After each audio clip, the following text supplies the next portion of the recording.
ब्रह्मांड में नकारात्मक और सकारात्मक दोनों प्रकार की ऊर्जा व्याप्त है। सकारात्मक ऊर्जा पर तो दशकों से शोध चल रहा है, लेकिन नकारात्मक ऊर्जा पर कभी कोई शोध नहीं हुआ। भूत, चुड़ैल, आत्मा सिर्फ इस नकारात्मक ऊर्जा का एक प्रकार भर है।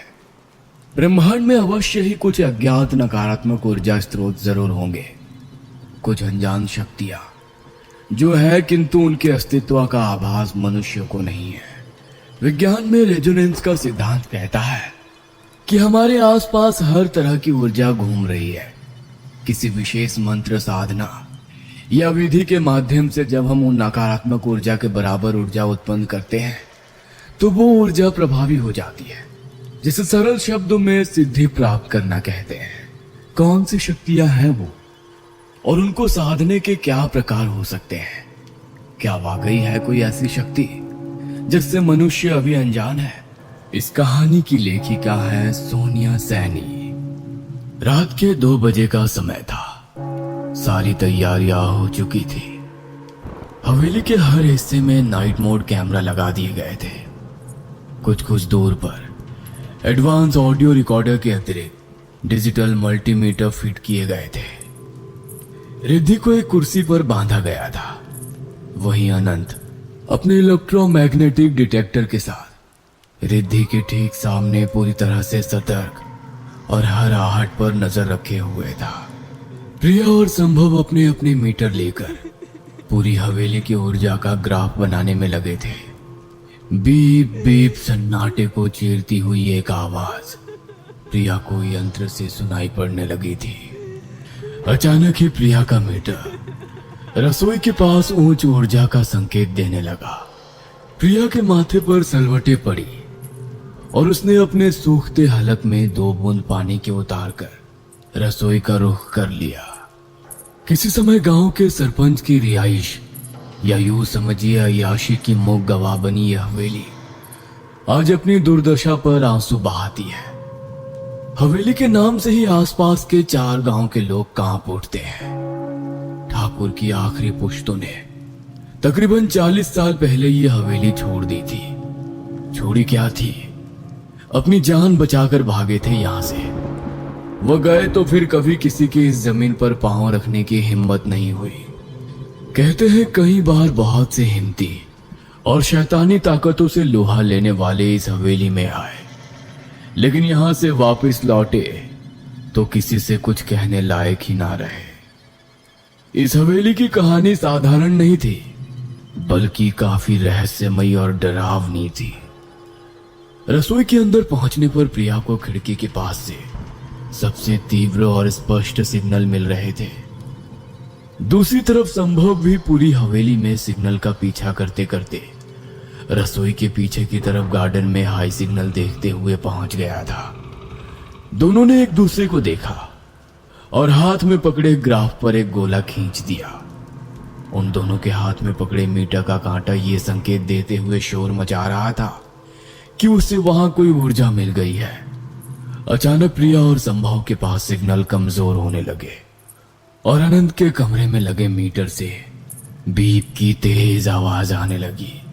अनंत सावधान हो गया और एक गिलास में दवा की कुछ बूंदें मिलाकर रिद्धि को पिलाने के बाद उसके सामने डट कर बैठ गया। दवा के प्रभाव से रिद्धि की इम्यून पावर न्यूनतम स्तर पर पहुंचने लगी और शरीर के कमजोर होते ही वहां स्थित आत्मा ने उसके शरीर में प्रवेश कर लिया।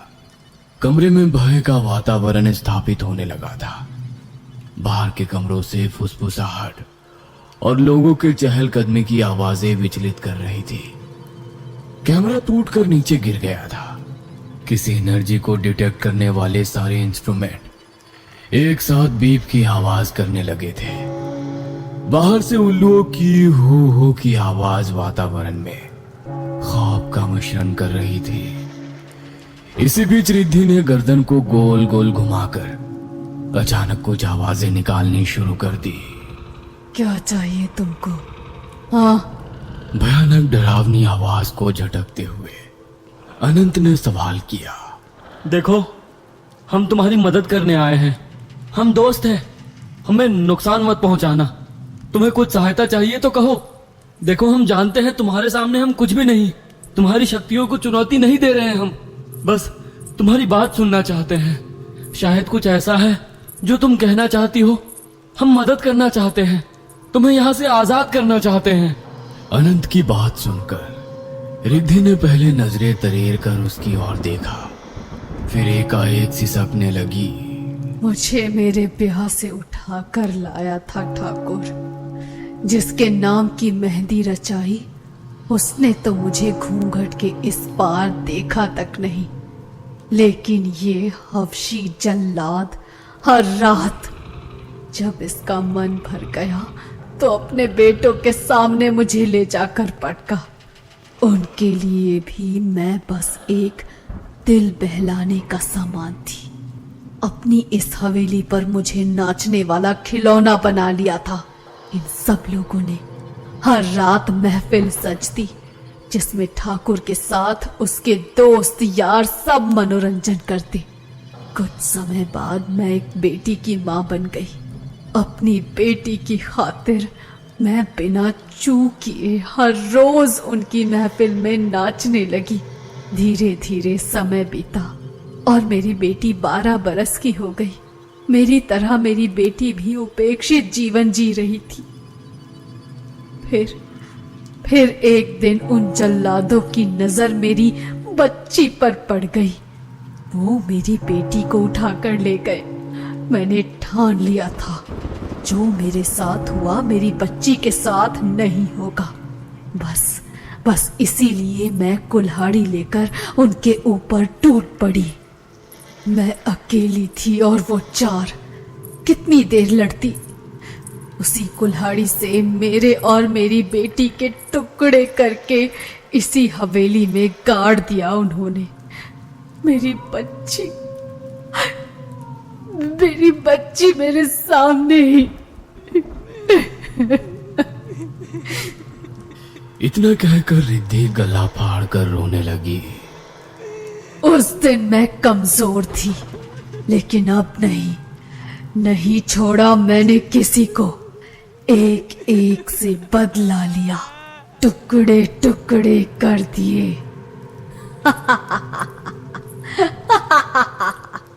इतना कहकर वो ठठाकर हंसने लगी। देखो, हम तुम्हें न्याय दिलाएंगे। बस अब अपना गुस्सा छोड़ दो, अपनी बच्ची को लेकर लौट जाओ। ये तुम्हारी दुनिया नहीं है। अब सुकून से आराम करने दो अपनी बच्ची को। यकीन करो, हम तुम्हारे दुश्मन नहीं हैं। अचानक फिर से प्रिया के मीटर में हलचल होने लगी। प्रिया ने संभव को इशारे से सावधान किया और मीटर की दिशा में बढ़ने लगी। हवेली में एक स्थान पर पहुंचकर मीटर बहुत तेज आवाज करने लगा और एक बवंडर ठीक उसके सामने उठने लगा। उनके पास जितने भी उपकरण थे सभी से बीप बीप सुनाई देने लगी थी। अनंत भी माइक्रोफोन से आती आवाजों की दिशा में दौड़ते हुए वहां पहुंच गया था।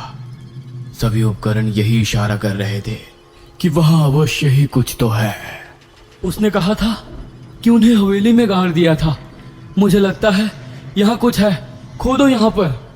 खुदाई करने पर वहां से 2 नर कंकाल मिले, एक महिला का और दूसरा उसके बच्चे का। पूरे सामान के साथ उनका अंतिम संस्कार करने के बाद पुलिस ने केस दर्ज कर लिया था। सम्मान अंतिम संस्कार होने और उनकी कहानी सुनने के बाद दोनों अतृप्त आत्माओं को शांति मिल गई थी। एक बहुत बड़ा केस सॉल्व हो गया था। हवेली अब नकारात्मक ऊर्जा से मुक्त हो चुकी थी। रिद्धि को ठीक होने में तकरीबन 1 हफ्ता लगा, लेकिन ये उनके काम का हिस्सा है। अलीगंज वाली हवेली का प्रोजेक्ट पूरा करने के बाद चारों शोध के विद्यार्थी लाइब्रेरी में बैठे अपनी शोध के विषय पर चर्चा में व्यस्त थे। अनंत, रिद्धि, प्रिया और संभव घोस्ट हंटिंग विषय पर शोध कर रहे थे। चारों ही निडर और अपने काम के लिए पूर्णतः समर्पित थे। कितनी ही हवेलियों और खंडहरों पर अपनी रिपोर्ट लिख चुके थे चारों। कुछ तो कोई अफवाहें निकलती तो कुछ में कोई अतृप्त आत्मा फंसी मिल जाती। कुछ स्थानों पर नकारात्मक प्रभाव मिलता, किंतु वो स्थान भूता नहीं होते थे। अन्य विद्यार्थियों की तरह सामान्य भूत प्रेत आत्मा को ये अपना विषय नहीं बनाना चाहते थे। उनका मानना था कि ब्रह्मांड में नकारात्मक और सकारात्मक दोनों प्रकार की ऊर्जा व्याप्त है। सकारात्मक ऊर्जा पर तो दशकों से शोध चल रहा है, लेकिन नकारात्मक ऊर्जा पर कभी कोई शोध नहीं हुआ। भूत, चुड़ैल, आत्मा सिर्फ इस नकारात्मक ऊर्जा का एक प्रकार भर है। ब्रह्मांड में अवश्य ही कुछ अज्ञात नकारात्मक ऊर्जा स्रोत जरूर होंगे, कुछ अनजान शक्तियां जो है, किंतु उनके अस्तित्व का आभास मनुष्य को नहीं है। विज्ञान में रेजोनेंस का सिद्धांत कहता है कि हमारे आसपास हर तरह की ऊर्जा घूम रही है। किसी विशेष मंत्र साधना या विधि के माध्यम से जब हम उन नकारात्मक ऊर्जा के बराबर ऊर्जा उत्पन्न करते हैं तो वो ऊर्जा प्रभावी हो जाती है, जिसे सरल शब्दों में सिद्धि प्राप्त करना कहते हैं। कौन सी शक्तियां हैं वो और उनको साधने के क्या प्रकार हो सकते हैं? क्या वाकई है कोई ऐसी शक्ति जिससे मनुष्य अभी अनजान है? बस इसी प्रश्न का उत्तर जानने के लिए वो चारों हर संभव प्रयास कर रहे थे। रिद्धि, ये कौन सी किताब में आंखें गड़ाए हुए हो 3 दिन से? कुछ बताओगी? यार बस खत्म ही हो गई।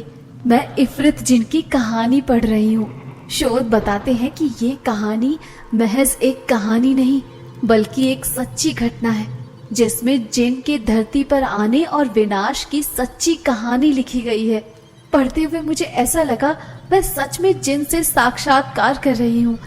एक बात और बताऊं, इस किताब में लिखा है कि जिन को उसकी दुनिया से बुलाने के लिए कुछ खास मंत्र का उच्चारण किया गया था और उन मंत्रों को लगभग 250 साल पहले किसी किताब में आखिरी बार देखा गया था। वही किताब जो चांदपुर के महाराज के पुस्तकालय में रखी गई थी।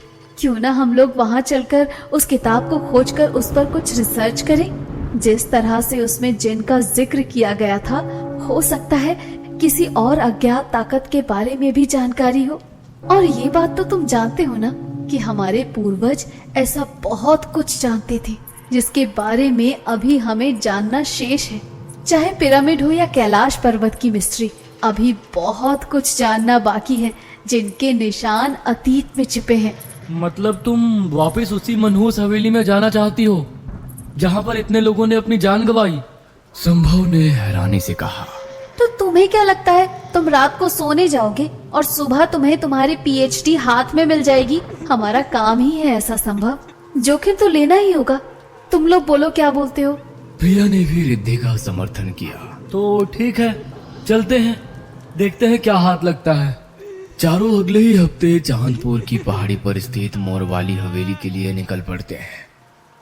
हवेली पर पहुंचने पर देखते हैं कि हवेली बिल्कुल सुनसान पड़ी हुई है।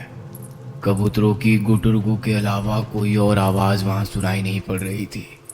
जगह जगह से टूटा फूटा ये महल अपनी भयावहता की गाथा खुद सुना रहा था। चारों बहुत ही सावधानी से हवेली के पुस्तकालय को खोज रहे थे। पुस्तक स्थित जिनके अनुसार हवेली के निश्चित क्षेत्र में ही यह पुस्तकालय निर्मित था। चारों ने हवेली के हर कमरे को जांच परख लिया था, किंतु पुस्तकालय जैसा कोई भवन दिखलाई नहीं पड़ रहा था। अधिकांश कमरे बरसों की उपेक्षा और वहां हुई अनहोनी घटनाओं के कारण जर्जर स्थिति में थे। हर तरफ गंदगी से भरी थी, धूल मिट्टी, मकड़ियों के जाले और अंधेरा। इसके सिवा वहां कुछ भी नजर नहीं आता था। एक एक कमरे का बारीकी से निरीक्षण करते करते वे तीनों एक ऐसे कमरे में पहुंच गए जो कि महाराज का शयन कक्ष मालूम पड़ता था। एक पुराने भव्य से पलंग के अतिरिक्त वहां कुछ ज्यादा सामान नहीं दिखाई पड़ रहा था। हर जगह धूल और मिट्टी का अंबार लगा था। तभी रिद्धि की नजर एक बेहद खूबसूरत से आईने की ओर गई। कितना खूबसूरत और नकाशीदार आईना था। आकार तो इतना विशाल था कि उसके सामने खड़े होने पर पूरे कमरे का दृश्य उसमें दिखाई पड़ रहा था। आईने की नकाशी को निहारते निहारते उसने जैसे ही उसे छूने के लिए हाथ आगे बढ़ाया, ना जाने कैसे पीछे से आकर अनंत उससे टकरा गया और रिद्धि भी जाकर आईने से टकरा गई। जोरदार जोरदार झटका लगने से अभी तक आईना लग रहा वो दर्पण एक दरवाजे की भांति अंदर की ओर खुल गया, जिसे देखकर चारों मित्रों की आंखें आश्चर्य से खुली रह गई। वाओ, ये तो कोई खुफिया दरवाजा है। चलो अंदर चलकर देखते हैं। हालांकि मन में शंका के बादल मंडरा रहे थे, फिर भी काम तो काम होता है, इसलिए अपने मन की शंकाओं को किनारे करते हुए चारों एक के बाद एक कमरे में दाखिल होने लगे। अंदर काफी अंधेरा था। संभव ने साथ लाई हुई टॉर्च से थोड़ी रोशनी की तो बाकी लोगों को भी थोड़ी राहत मिली। बाहर के कमरों के मुकाबले ये कमरा काफी छोटा और साधारण था। इस गुप्त कक्ष में प्रकाश की भी कोई व्यवस्था नहीं थी। टॉर्च की रोशनी के सहारे आगे बढ़ते हुए उन्हें एहसास हुआ उनके आसपास हर तरफ कागज और किताबें फैली हुई हैं। तो क्या यही है महाराज का गुप्त पुस्तकालय? अनंत ने कहा। लगता तो यही है। अगर यही है पुस्तकालय तो ज्यादा खुश होने वाली कोई बात नहीं है, क्योंकि यहाँ की हालत इतनी खराब है कि कोई भी किताब ढूंढना भूसे से सुई निकालने जैसा है। प्रिया ने चारों ओर नजर दौड़ाते हुए जवाब दिया। प्रिया की बात सुनकर सभी के चेहरे पर उदासी की गहरी परत चढ़ गई। तो क्या इतनी दूर आना व्यर्थ हो गया? संभव ने कहा। अरे यार, इतनी जल्दी हार क्यों मान रहे हो? चलो सामने वाले रैक से शुरू करते हैं। सब मिलकर कोशिश करेंगे तो कुछ ना कुछ जरूर हाथ आएगा। अनंत ने हिम्मत बढ़ाते हुए कहा। चलो ठीक है। चारों ने एक दूसरे की ओर देखकर सहमति में गर्दनें हिलाई और बची हुई पुस्तकों को एक एक करके देखने लगे। अधिकांश पुस्तकें अर्धजली अवस्था में थी और कुछ नीचे बिखरी पड़ी थी। चिकित्सा, ज्योतिष और तंत्र मंत्र से संबंधित पुस्तकों को देखकर जान पड़ता था कि राजा की इन विषयों पर गहरी रुचि रही होगी या फिर वो बेहद अंधविश्वासी रहा होगा। काफी देर तक एक एक पन्ने को पलटने के बाद रिद्धि के हाथ एक किताब लगी। पहली नजर देखने पर यह तंत्र मंत्र संबंधित पुस्तक लगती थी। बाकी किताबों को घंटों तक छानने के पश्चात वे रिद्धि को मिली किताब लेकर ही वहां से लौट आए। अगले दिन चारों प्रिया के घर पर बैठकर उस अधजली पुस्तक को पढ़ने का प्रयत्न कर रहे थे। पुस्तक की भाषा उर्दू थी और उन चारों में बस एक रिद्धि ही थी जिसे उर्दू का अच्छा ज्ञान था। रिद्धि ने किताब पढ़ना शुरू किया। वर्जित। एक पेज पर लिखा हुआ यह शीर्षक रिद्धि को बेहद अटपटा सा लगा। इस किताब पर चेतावनी लिखी हुई है, जिसका मतलब है कि इसे पढ़ना वर्जित है। अगर पढ़ना वर्जित है तो उसे लिखा ही क्यों गया होगा? तुम आगे पढ़ो ना।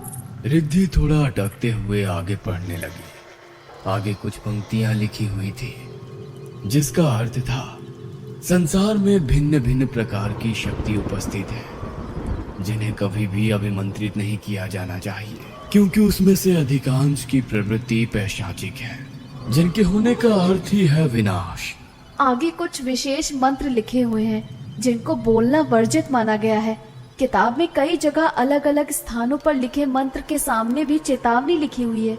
मतलब इस किताब में किसी ऐसी शक्ति का जिक्र है जो बहुत शक्तिशाली है। अचानक ही रिद्धि की आंखों में चमक आ गई। जो हमने इतना खोजा आखिर मिल ही गया।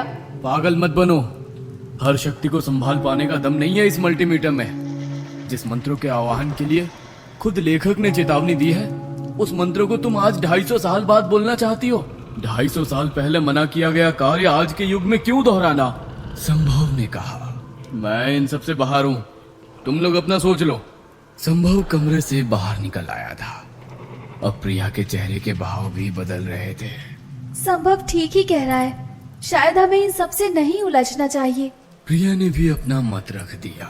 अच्छा चलो ठीक है, नहीं करते हैं ये सब। तुम लोग बताओ कैसा लगा चांदपुर? रिद्धि ने किताब बंद करके बात बदलते हुए कहा। पक्का? हाँ बाबा पक्का। रिद्धि ने जवाब दिया। रिद्धि के आश्वासन के बाद सबने चैन की सांस ली। धीरे धीरे बातों का रुख बदलने लगा और कुछ देर के हंसी मजाक के बाद सभी अपने अपने घर को लौट गए। आधी रात को रिद्धि के मन में फिर से उस पुस्तक को पढ़ने का ख्याल कौन था। वैसे भी कहते हैं ना, जिज्ञासा ही विनाश और आविष्कार की जननी होती है। रिद्धि के मन में जिज्ञासा पैदा हो चुकी थी। उसके समाधान के बिना उसको चैन नहीं मिलने वाला था। बिस्तर से उठकर उसने वापस वही पन्ना खोल लिया, अपनी जिज्ञासा शांत करने के लिए। रिद्धि ने उन मंत्रों का बारंबार उच्चारण शुरू कर दिया। काफी देर तक मंत्रोच्चार के बाद भी जब कोई हलचल महसूस नहीं हुई तो रिद्धि थोड़ी निराश हो गई। बिना बात के डर रहे थे ये तीनों। कहने को तो रिसर्च कर रहे हैं, लेकिन एक नंबर के डरपोक। रिद्धि किताब एक तरफ रख कर सोने चली गई थी। अगले दिन अरे यार, तुम लोग बेकार में घबरा रहे थे। आधी रात को मैंने मंत्र पढ़े, कुछ भी नहीं हुआ। मुझे तो लगता है वो किताब इफ्रित जिन कोई काल्पनिक कहानी है जो किसी ने उस हवेली को देखकर प्रसिद्धि के लिए लिख दी होगी। रिद्धि अगले दिन कॉफी पीते हुए सबको अपनी बहादुरी के किस्से सुना रही थी। अचानक ही रिद्धि के चेहरे के भाव बदलने लगे और उसका चेहरा गुस्से से लाल हो गया। ये क्या बदतमीजी है आनंद? तुम्हारी हिम्मत भी कैसे हुई मुझे इतना भद्दा इशारा करने की? रिद्धि सिरे से उखड़ती जा रही थी। तुम पागल हो गई हो क्या? सबके सामने बैठा हुआ हूँ, मैंने कब तुम्हें इशारा किया? रिद्धि, सच में अनंत ने कुछ नहीं किया। तुम्हें कुछ गलत फहमी हुई है। अरे क्या हो गया है तुझे? सभी रिद्धि को समझाने की कोशिश कर रहे थे, लेकिन रिद्धि अपना आपा खो रही थी। देखो देखो कैसे हंसी आ रही है इसको। मैं छोड़ूंगी नहीं इसे, डरपोक कहीं का। अरे कब हंसा वो? तुम पागल हो गई हो क्या? क्या देख रही हो? अरे उसने वाकई कुछ नहीं किया है। हो इतनी रात हो गई। मुझे रात गए तुम लोगों के साथ बाहर आना ही नहीं चाहिए था। गलती मेरी ही है। इतना कहकर रिद्धि अपनी स्कूटी की ओर लपकी। प्रिया, संभव और अनंत भी अभी आंखें फाड़े रिद्धि को जाते देख रहे थे। दोपहर के 3 बज रहे हैं। ये लड़की बोल क्या रही है? कभी कहती है संभव ने इसे गंदे इशारे किए, तो कभी कहती है कि रात हो गई। लगता है ज्यादा सोचने से इसके दिमाग पर असर पड़ा है। मैं आज रिद्धि के साथ ही रुक जाती हूँ। अनंत और संभव को समझाकर प्रिया रिद्धि की ओर दौड़ पड़ी और जाकर उसकी स्कूटी की बैक सीट पर जम गई। रिद्धि और प्रिया रिद्धि के कमरे पर पहुंच गए थे। घर पहुंचकर रिद्धि बिल्कुल नॉर्मल लग रही थी। खाना भी उसने खुद ही प्रिया को बनाकर खिलाया। देर रात तक दोनों के बीच बातें होती रही और फिर प्रिया को नींद आ गई। देर रात प्रिया को एहसास हुआ वो अकेली बिस्तर पर लेटी है। नजर घुमाई तो रिद्धि कहीं नहीं दिखी। बिस्तर से नीचे उतरना चाहा तो उसे एहसास हुआ कि वो कमरे में नहीं, किसी जंगल जैसे स्थान पर है। प्रिया को अपनी आंखों पर यकीन नहीं हो रहा था। कमरे से जंगल में कैसे और कब पहुंच गई उसे एहसास ही नहीं हुआ। किसी तरह हिम्मत करके थोड़ी दूर जाकर देखा तो कुछ आदिवासी जैसे लोग दिखाई दिए। वे लोग कुछ अजीब सा नृत्य कर रहे थे। प्रिया को डर से पसीने छूटने लगे थे। जैसे ही वो उन आदिवासियों के नजदीक पहुंची, वहां कोई भी व्यक्ति नहीं दिखाई दिया। सिर्फ कुछ भयानक मूर्तियां वहां रखी दिखाई पड़ी। सभी मूर्तियों की आंखें ऐसे फटी थी जैसे अभी उन मूर्तियों में से कोई बाहर निकल आएगा। प्रिया का सर चकराने लगा था। कभी कमरा, कभी जंगल, कभी आदिवासी, कभी मूर्तियां। ये सब क्या हो रहा है उसके साथ? उसे अपने आसपास सब कुछ घूमता सा प्रतीत होने लगा था। अचानक उसे अपने कानों में एक आवाज सुनाई दी, मुझे बलि चाहिए। प्रिया ने घबराकर इधर उधर देखा मगर कोई दिखाई नहीं दिया। प्यास से उसका हलक सूखा जा रहा था। सर पकड़कर वो नीचे बैठ गई। अचानक उसकी नजर पेड़ से उल्टा लटकी हुई रिद्धि पर पड़ी। रिद्धि के लंबे बाल हवा में लटक रहे थे। आंखें बाहर की ओर लटकी थी और चेहरे पर खून लगा हुआ था। रिद्धि को इस तरह से देखकर उसकी चीख निकल गई। एक झटके से वो उठ बैठी। उसने महसूस किया कि वो जंगल में नहीं बल्कि रिद्धि के कमरे में है और शायद वो एक सपना देख रही थी। लेकिन सचमुच वो पसीने से तरबतर थी और उसके कपड़ों में मिट्टी और पत्ते चिपके हुए थे। प्रिया की अभी तक डर से कपकपी छूट रही थी। घबरा कर वो लगातार चारों ओर देख रही थी।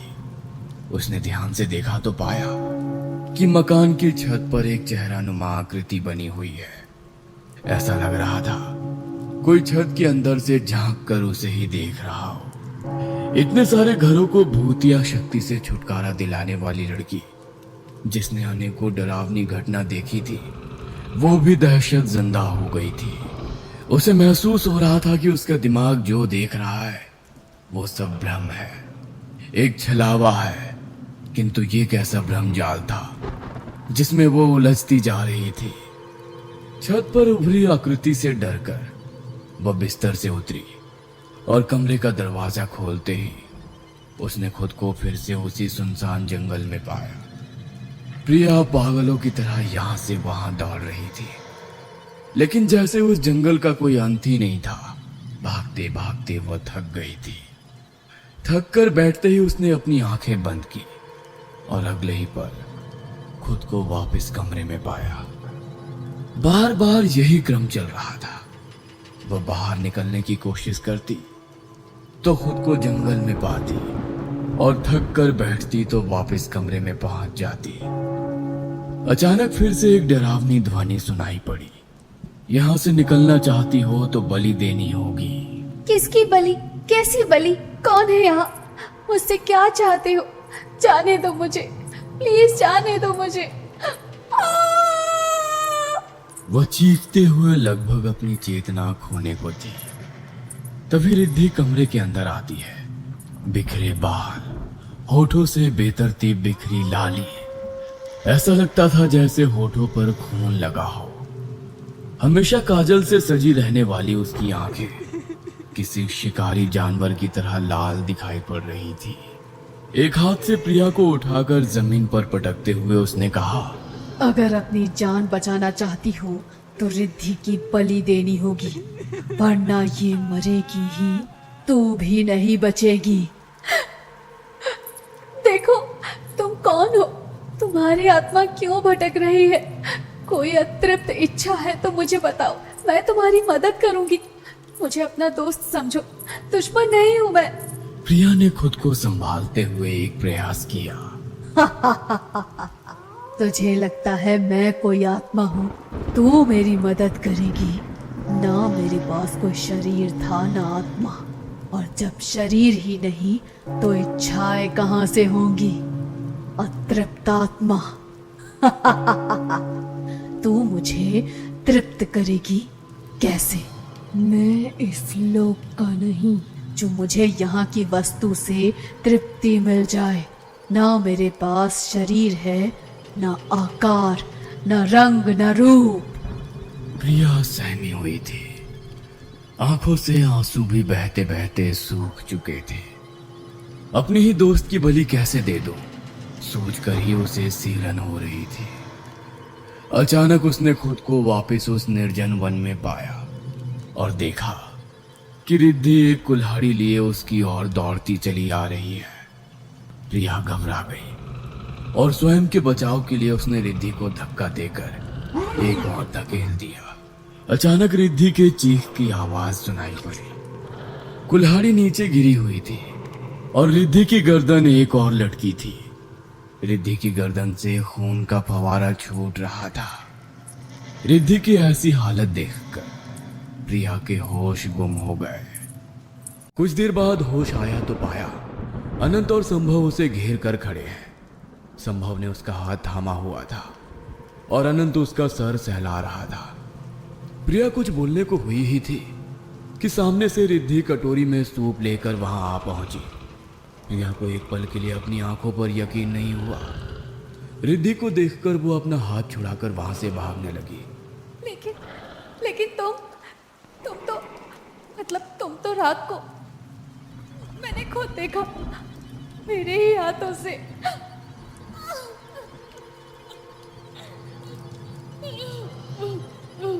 प्रिया ने दोनों हाथों से अपना चेहरा ढक लिया और चीख चीख कर रोने लगी।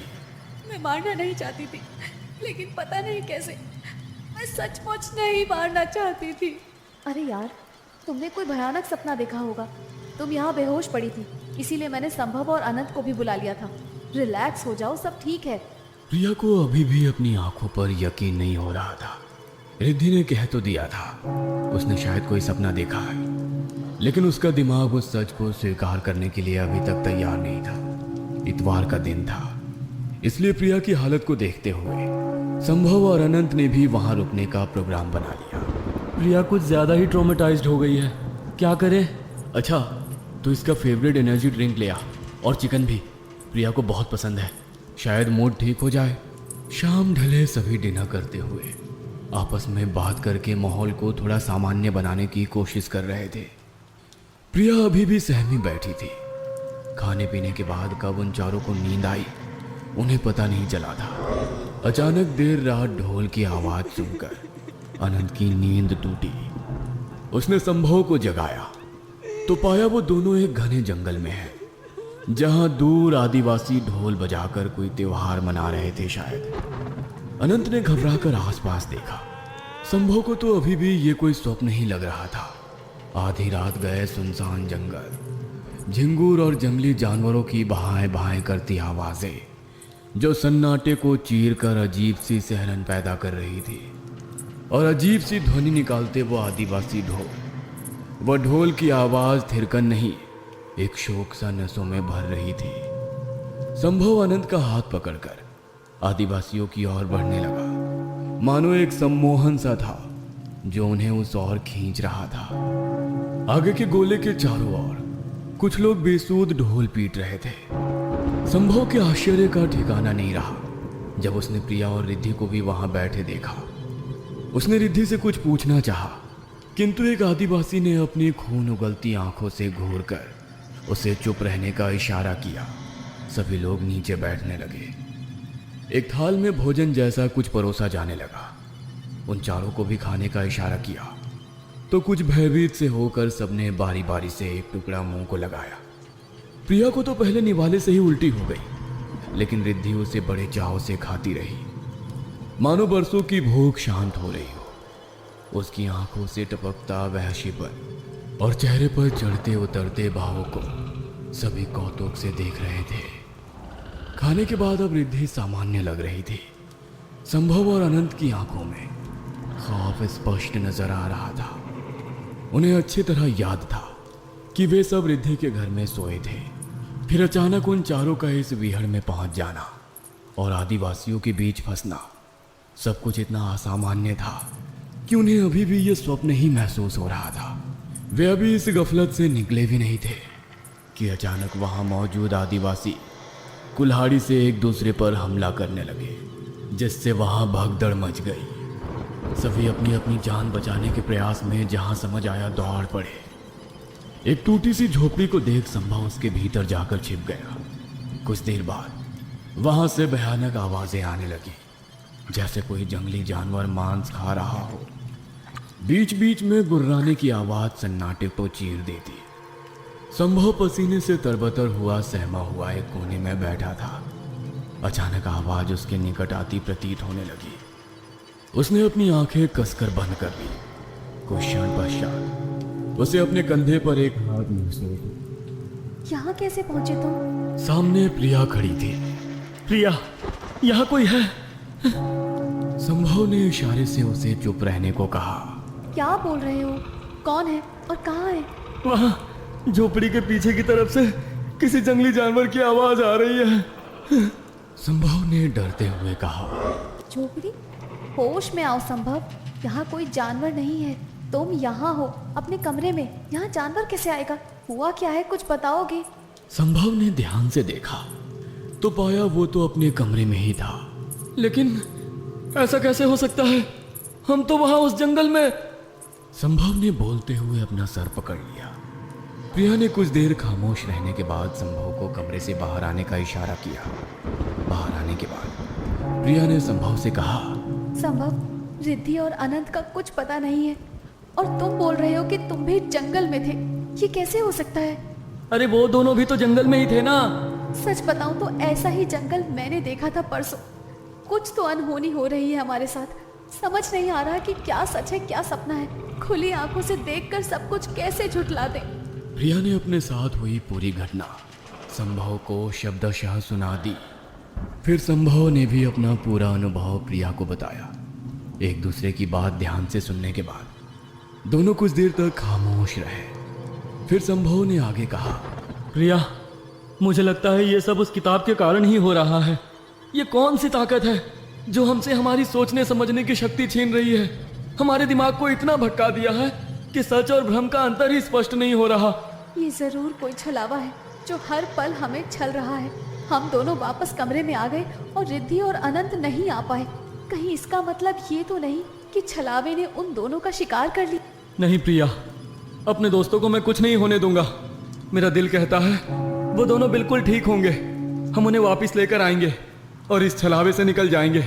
देखो, आज जब मैंने सपने में वो जंगल देखा तो हम चारों वहीं उस जंगल में थे। इसका मतलब वो चारों अभी भी इस छलावे में फंसे हैं। तुम सही कह रहे हो।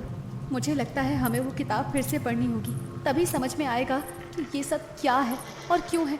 मुझे ऐसा लगता है कि इस छलावे से बाहर आने का रास्ता भी हमें उस किताब में ही मिलेगा। प्रिया और संभव तेज कदमों से वापस अंदर किताब वाले कमरे की ओर बढ़ने लगते हैं।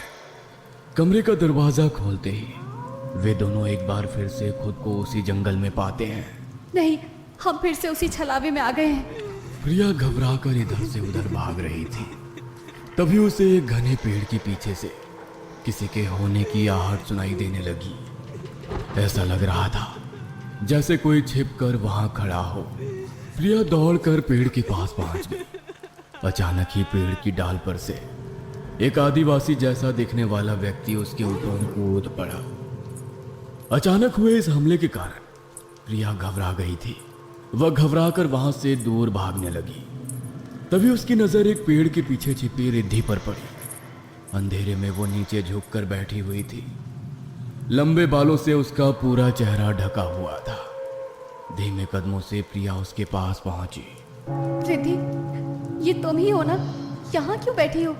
प्रिया की बात सुनकर रिद्धि ने अपना चेहरा ऊपर किया। रिद्धि का चेहरा देखकर प्रिया की चीख निकल गई। रिद्धि के मुंह में मांस का टुकड़ा था और वो किसी इंसानी हाथ को नोच कर खा रही थी। रिद्धि को ऐसे देख प्रिया उल्टी दिशा में अपने कदम बढ़ाने लगती है। रिद्धि अब गुस्से में प्रिया को घूर रही थी और धीमे कदमों से उसकी ओर बढ़ रही थी। रिद्धि, ये क्या कर रही हो? हो क्या गया है तुम्हें? तुम मेरी रिद्धि नहीं हो सकती। दूर हटो मुझसे। रिद्धि खून से सने मुंह को खोलकर भयानक तरीके से हंसने लगती है। ध्यान से देखो, ये मैं ही हूँ और तुम्हें पता है कि ये हाथ किसका है? तुम्हारे दोस्त अनंत का। प्यारी प्रिया, ऐसी नजरों से मत देखो जैसे तुम कुछ जानती ही नहीं। तुम्हें याद है ना, उसने कहा था कि बलि देनी होगी। जब तक उसे बलि नहीं मिलेगी हम इस छलावे से बाहर नहीं निकल सकते। नहीं, ये नहीं हो सकता। ये सब सच नहीं हो सकता। जरूर ये सब मेरा भ्रम है। ये भ्रम नहीं है। भूल गई? तुमने भी तो चखा था ना जब उन आदिवासियों ने परोसा था तुम्हें। जानती हो क्या था वो? क्या था? तुम्हारा दोस्त अनंत। झूठ है ये सब। अनंत तो उस समय हमारे साथ ही था। अनंत को कुछ नहीं हुआ है। झूठ बोल रही हो तुम। वो सब एक छलावा था। तुम नहीं जानती तुम्हारी आंखों के सामने मौजूद चीजों में से क्या सच है और क्या झूठ।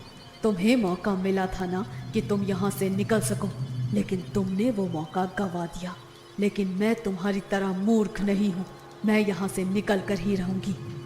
अगर अपनी जान बचाना चाहती हो तो अभी भी तुम्हारे पास एक और मौका है।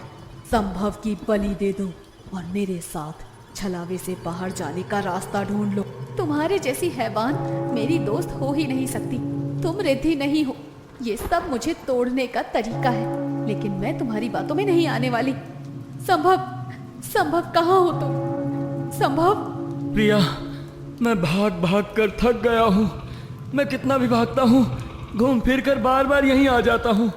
हम यहाँ से कभी नहीं निकल सकेंगे। ये छलावा हमारा पीछा कभी नहीं छोड़ेगा। संभव, हिम्मत से काम लो। मेरी हिम्मत अब जवाब दे गई है प्रिया। मैं इस जंगल की भूल भुलैया में भागते भागते थक गया हूँ।